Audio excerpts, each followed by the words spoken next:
Good day. I'm Harry Vanderlinden, and this is my wife Joanne, and we farm Lindenright Holsteins. We've started farming here in 1983. Our son Jason farms with us today, and he's been with us 5 years after graduating from the Nova Scotia Agricultural College in a degree in agriculture, economics, and business. Anyways, we milk 90 cows, and we have a total of about 250 head, and we farm 200 acres. And a little bit of on our forages, we have maybe about 75 to 185 acres of alfalfa and 25 acres of corn silage, and probably like 45 acres of grass, and then the remainder is for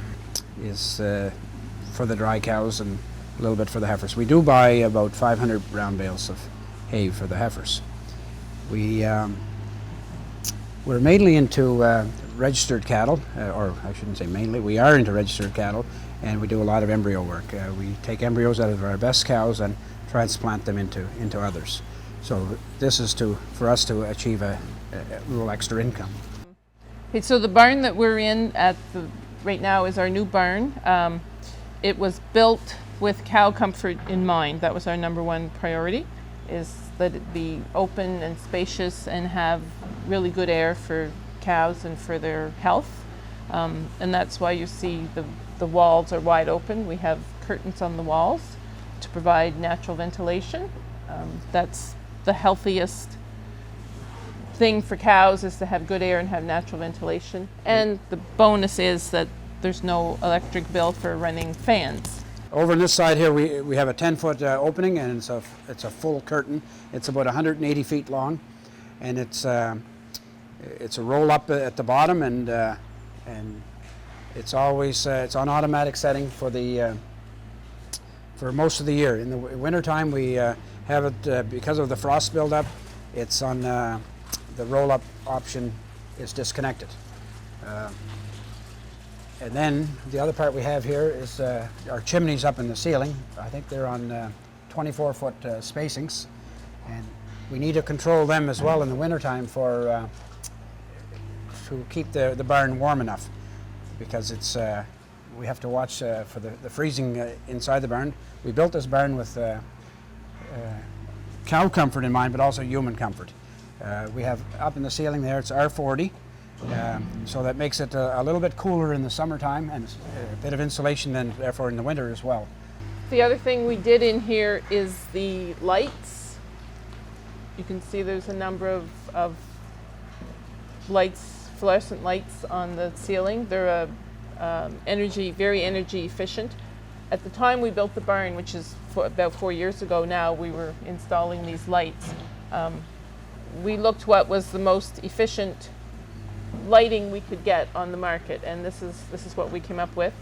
And we really like these lights in this barn, and also the fact that we have the white vinyl. It makes it a very, very bright, really nice environment to work in. Every second fixture has a night light, so at night all the lights go off except for one tube in every second fixture. So if you have to come in here at night when they come in to do barn check, or if you have to come in at night to check on something, to a cow's eye it's dark, but for us coming in here it's just a nice dim night light. We had an energy audit done in 2009.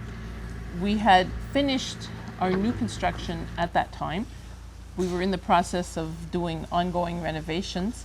So I think the energy audit just reconfirmed that we had made good decisions as far as our energy efficiencies was in the barn.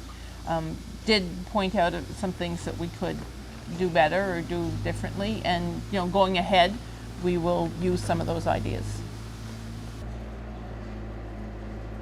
Okay, so this is a renovated area in the old barn. We've put our holding area, and our milking parlor is in here. And as well, what used to be the main cow barn has now been renovated for dry cows and bred heifers.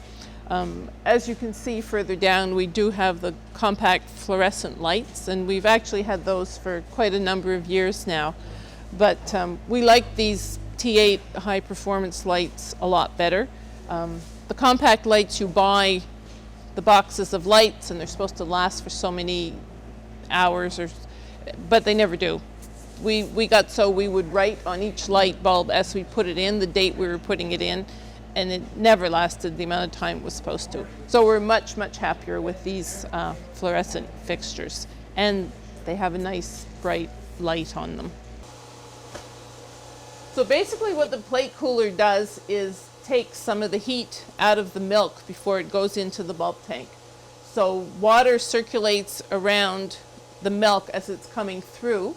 The reclaimed water is lukewarm basically, and that goes into a separate holding tank that we use for washing down the milking parlor, and then the cows drink that warm water, and cows like warm water.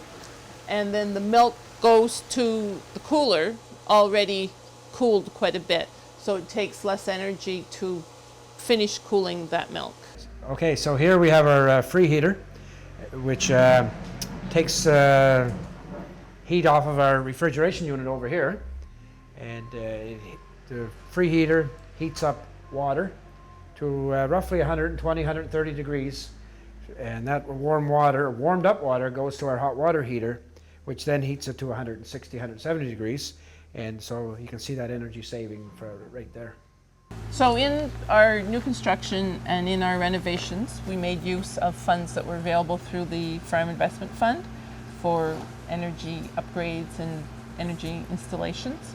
I guess we've always done our homework with the Farm Investment Fund, and whatever's available to us, we try to make use of.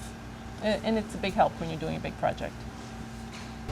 We visited 40 barns before we built this barn, and looked at what people have done, and looked at, just sort of picked out what we like the best. So I think it's really important to do your homework and to know what you want to do. And ask the question, what would you do different? Yes. Because if it doesn't work for one farmer, and hopefully they tell you the truth, it's not going to work for you as well. So I think every farmer has an interest in renewable energy.